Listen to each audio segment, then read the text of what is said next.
प्रदेश Congress committee के महासचिव अशोक कुमार सैनी ने भाजपा शासित राज्यों में युवाओं के साथ छलावा होने के आरोप लगाए हैं। उन्होंने कहा कि गहलोत सरकार के समय भाजपा ने पेपर लीक के नाम पर जमकर राजनीति की थी, जबकि वर्तमान में उत्तराखंड में पेपर लीक के कारण युवा भारी संख्या में सरकार के खिलाफ खड़े हुए हैं। हर साल 2 करोड़ लोगों को सरकारी नौकरी देने का वादा भी केंद्र ने पूरा नहीं किया। वहीं किसान, महिला और अन्य वर्ग भी नाराज हैं। ये सभी वर्ग बिहार सहित आगामी चुनाव में भाजपा को सबक सिखाएंगे। से उत्तराखंड में पेपर लीक हुए हैं, महाराष्ट्र में जिस तरह से किसान सबसे ज़्यादा आत्महत्या कर रहे हैं, पूरे देश में भयंकर बारिश हुई है, पूरे देश में नुकसान हुआ है, लेकिन केंद्र सरकार ने अभी कोई किसानों को सीधा मुआवजा नहीं दिया है। देश के हालात ये हैं और दिल्ली के नहीं पूरे देश के युवा मोदी सरकार से रोज़गार मांग रहे हैं, उनका वादा पूरा नहीं किया है। युवा हो, किसान हो, महिला हो, विद्यार्थी हो, सभी परेशान हैं, सभी पीड़ित हैं। क्या कहना चाहेंगे? बिल्कुल आप सही कह रहे हो।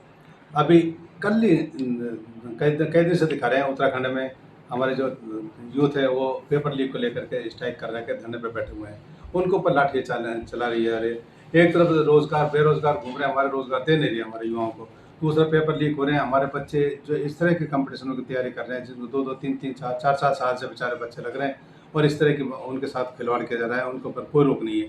बीजेपी की जहाँ सरकार है इस तरह से हो रही है, चाहे राजस्थान हो, चाहे मध्य प्रदेश हो, चाहे कोई भी स्टेट हो, पेपर लीक इनके सरकारों में खूब हो रहे हैं।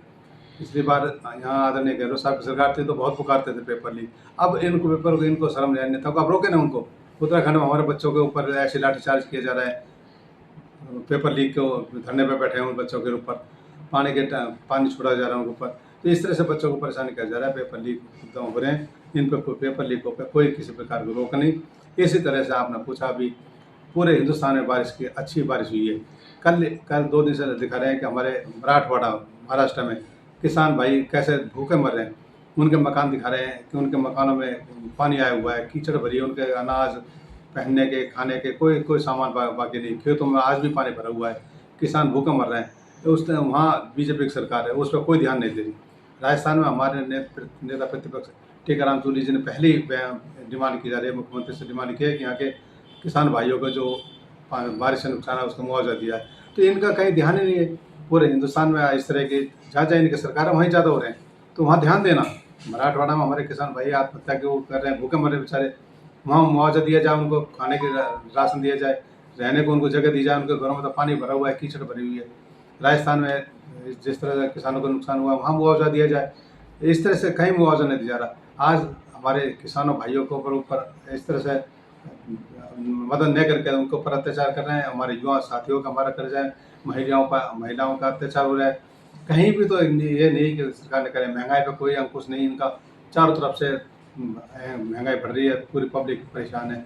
तो बीजेपी सरकार सत्ता में बचे रहने के लिए कर रही है। आज इनके पास कोई कहने के लिए कुछ नहीं है, खाली झूठे वादे कर रहे हैं। कल हमारे प्रधानमंत्री जी राजस्थान में दौरा करके गए, खाली इस तरह के उद्घाटन और इस तरह कर रहे हैं। काम करने के जो हैं पब्लिक की समस्याओं को उन पर कोई काम नहीं कर रहे हैं और इस तरह से घूमते फिर रहे हैं, उद्घाटन करता रोड रहे हैं, कोई काम विकास के कारण नहीं।